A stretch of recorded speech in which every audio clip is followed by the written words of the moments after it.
Hey everyone, welcome back to another exciting episode of The Brad Show. I'm Brad Stefani, the host, as you all know. I hope you all had a great Easter. We're going to have a short show this week. We just got all the guys this week. Everybody will be back, all the regulars will, as we revamp our show starting next episode. So you guys will see all the reformatted stuff we're going to be doing. Theme weeks where everybody does a cool theme. A lot of viewer feedback is going to be used in our episodes as we move forward, and we're going to have special guests every week. So, I promised you a lot of cool stuff, and I intend to give it to you all. No pun intended. Let's get started. Brad Show opening, let's roll it.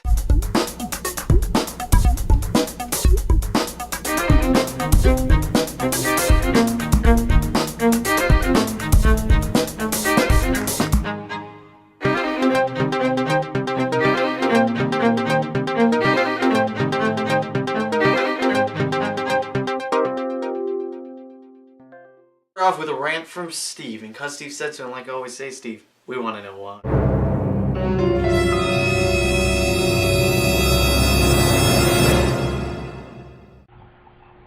I see you, Brad Show viewers.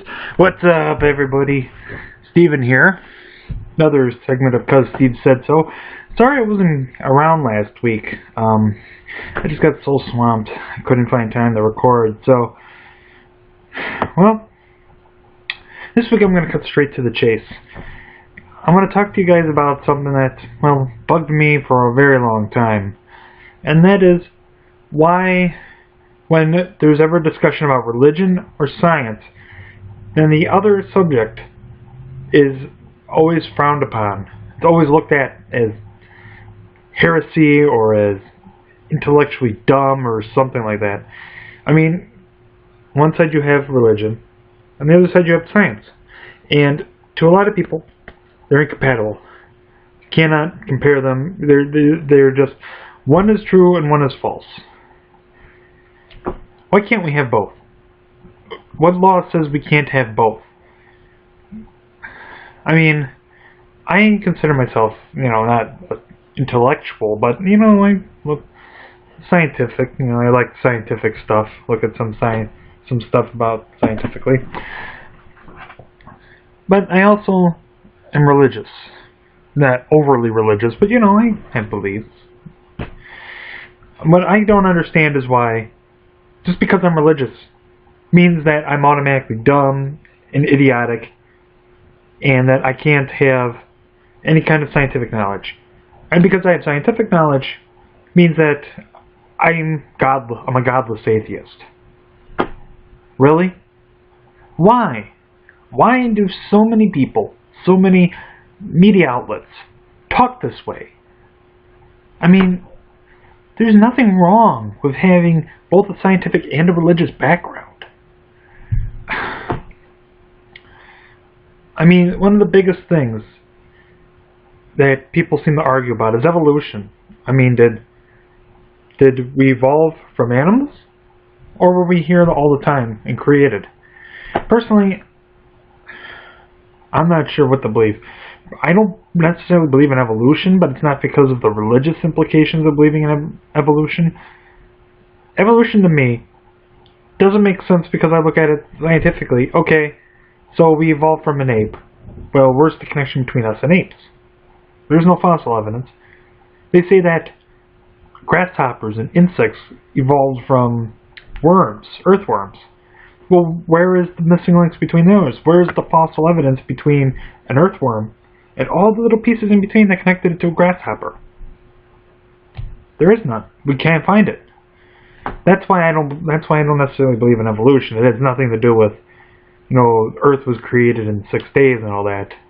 So now they're even saying that, and I've heard this in my religious education class too. So it's not completely incompatible, that when they say the Earth was created in 6 days, that it's a figure of speech. It could mean almost anything. I can't remember the exact details, but that just because it says the Earth wasn't created in 6 days doesn't necessarily mean that the Bible was created. That the Earth was created in exactly 6 days. It could have taken a long time, and they just said it because it sounded poetic. I mean, I heard it's a joke one. I heard it's a joke, but it makes a lot of sense. When they say God was telling whoever wrote the Bible, one of Matthew, telling Matthew wrote the gospel, I don't know, and he was explaining to him, God was explaining scientifically, I saw that there was needed to be light, so I took a bunch of solar gases and I combined them together, and I created the sun, which created light. And they look at it, and he created light and saw that it was good. And that's just the thing. People look at the Bible, and the Bible is just a human book written by the followers of Jesus. That's right. Jesus' disciples, it was their disciples who wrote the Bible nearly 100 years later. So, that's why you can't look at everything with a grain of salt. I mean, you have to. Because, why else would we could just have a big ball of light in the sky that created our, that was our sun. But instead, no, we actually have a stellar body filled with stellar gases creating a hydrogen fusion that's creating the light and heat that warms the earth. There's actual scientific background behind it. If religion and science were incompatible, then it would just be a ball of heat and light that just existed. We didn't know why or how it existed. It was just there. But no, it actually has reasons behind how it works. So, I don't get it with a lot of these things. Why religion and science have to be separated. They don't. I implore you, think for yourselves. Think about stuff. Use your mind. If you believe in everything religious, know that God works through the laws of physics. And if you're a scientist and you don't believe in God or anything, think about it like this. If God didn't create all this, then it just randomly happened? We just happened to be rational beings, that we could create all this, that there was a set of laws of physics that were just written randomly from nature? That everything just happens to want to work a certain way? Think about it. Remember to follow me on Twitter at @CuzSteveSaidSo. And if you want to send me an email, questions, comments, or even a suggestion for something for me to rant about, you can send me an email. It's CuzSteveSaidSo@yahoo.com. I'll see you guys next week, and it's back to you, Brad. And as always, next we move on to our weekly Matt Facts. Let's find out what Matt has in store for us in the terms of the facts. I'm not sure what kind of facts he's going to be giving this week. I heard he's running out of material. Not a chance. Not with this guy. Take it away. Thank you, Brad. Ladies and gentlemen, welcome to Matt's Facts. Now let's get started. In Malaysia, it's legal to divorce your partner, husband or wife, via text message. I can't even begin to imagine how that would even go. Like, how do you start that off? How do you even end that conversation? Like, what's for dinner? What's going on here? I don't know. The next fact is phobophobia is the fear of having a phobia. Now this fact, I don't know, it's just so redundant. Like, how do you have a phobia of having a phobia? Isn't that boom? I tell you, I don't know. Finally, months that begin on a Sunday always have a Friday the 13th. It seems pretty obvious, but it's a cool fact regardless. So that's all for this week. Thanks for watching. Ramsey's back. Oh my gosh, this guy. Every 2 weeks, Ramsey's going to be, showing us a little bit of the nerd side of the news. Ramblin' Ramsey's coming up next with his famous nerd news. Check this out.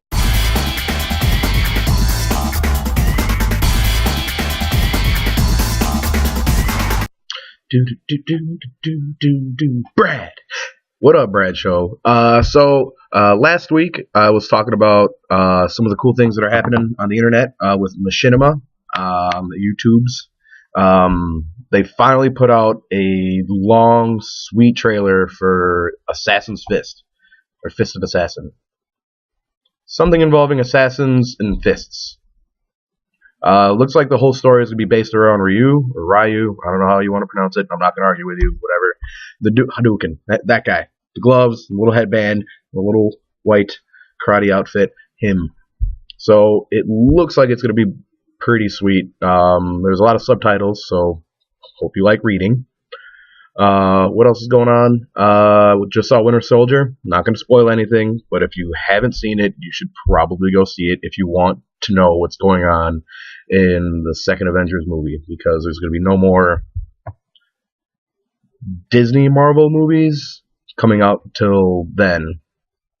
On top of that, you got Spider-Man coming out soon, which apparently has a bonus credit scene to X-Men Days of Future Past. So I don't know if they're going to be working together, if Sony and Fox are finally going to be like, hey, let's make money together because X-Men and Spider-Man and everybody wants this to happen. So that, speculation. Just taking a wild guess that they might at some point do that. What's going on? Diablo 3, the expansion, that came out last month. I finally got it. If you haven't played it or you want to play it, it's baller. They revamped a lot of things. It's not anywhere near Diablo 2, but it's Diablo. I mean, it's Blizzard. It's going to be quality stuff. What else is going on? They're also saying that they're going to port that to the PlayStation 4 and probably the Xbox One sometime this year, probably around Christmas when they're going to drop everything else out. So if you already have it for the 360 or the PS3 and you're like, oh shit, well I want to get the new one, and they're going to port it over so you can still have your game, and I don't know if they're going to say if it's the same account, you still have the same character, whatever. We'll figure it out. Either way, if you have to start over, it's like you're not going to have fun starting over anyway, right? Speaking of starting over, this Insanity versus Insanity. Just picked this up last week. Hopefully they're going to be doing a decent run of this because that whole read was just out of control insane. Another book I've been reading, Why the Last Man. Basically, it's this dude and his monkey helper that he was training to be a monkey helper are the last two living things with a Y chromosome. You think it'd be all fun and games, like he's just out there doing everyone new. No, it's not that at all. It's pretty depressing. Go pick it up. Go visit a local comic store, pick it up. Get maybe one issue at a time unless you're not sure about it. I got a whole book, the whole thing. It's like $30. I enjoyed reading it. It took me 2 hours. Good 2 hours of reading. It's better than 2 hours of sitting on my butt doing nothing, right? Aside from that, I got nothing else for you, Brad. So back to you, dude. Al's advice is coming up next, and this guy, when he gets into a rhythm, he really can give you the advice you need for your week. Check this out. Al, take it away.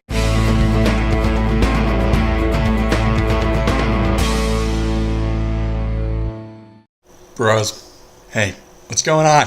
Hey, welcome to another segment of Al's Advice, another series of The Brad Show, another segment of I don't know what I'm talking about, but I try to make it sound like I'm talking about so you guys will listen to me, which apparently keeps working because you guys keep coming back. Anyway, I'm kind of a good mood today. I just got a new hearing aid, so I can actually hear myself. Not that I couldn't earlier, because the old one was like 10 years old, but it's weird listening to yourself talk because you sound different than you sound different than you thought you'd have. You know how everyone thinks that they've got, or everyone sounds different than what they think they do? Well, this thing really actually makes it a point to show me that I sound different than I actually think I do.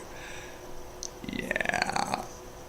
Anyway, that can be my advice for this week. Dealing with a new thing. Or dealing with... No, let's keep it at that. Dealing with a new thing. So, say you've always had a thing. This is car keys. You've got all your little things on here. You've got the fob, flobble, flobble, dabble, flob, fob, flob for grocery stores. You've got... How's it supposed to happen? You've got your keys, and then you have your main key. And then you've got this little hooky thing. This could be like the little connection thing with Doogie that can make new friends or make new connections. You get my point. So say you want to do something with a bag. You have a bag with stuff. You have a bag of protein bars. And the protein bars are like, do you want to be here? But you're like, no, you're not going to fit this chain.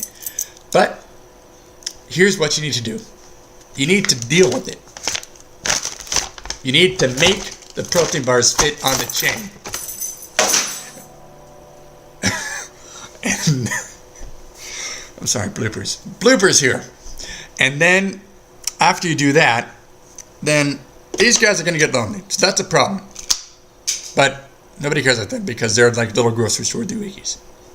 But then if the pen wants to play, the pen is like, look, I can click and I can do things. I can make words and poke holes in things. But you're like, no, I already have enough. So in this case, dealing with something like that, you just need to be polite. You need to be kind. You need to be able to put your bag on your keychain in order to make this work properly. Because otherwise, it's not going to work. And you're going to end up blowing your house up. Don't do that. But yeah, for making things work, you just kind of find some way to compromise, find a way to make things work, hopefully without sacrificing something that is already in place. Find some sort of alternative way to get something done. Say if a friend wants to meet you at one place, but you've already got plans for another place, one possible way to try to do that would be to try to split it up. Say if you know that this portion B starts at X time, and portion A ends at Y time, that's awesome if the two correlate because then you can just go from A to B. But otherwise you might need to go to B a bit late, or you might need to ask, depending on who you're with, see if you can leave a little bit early from part A to go to part B.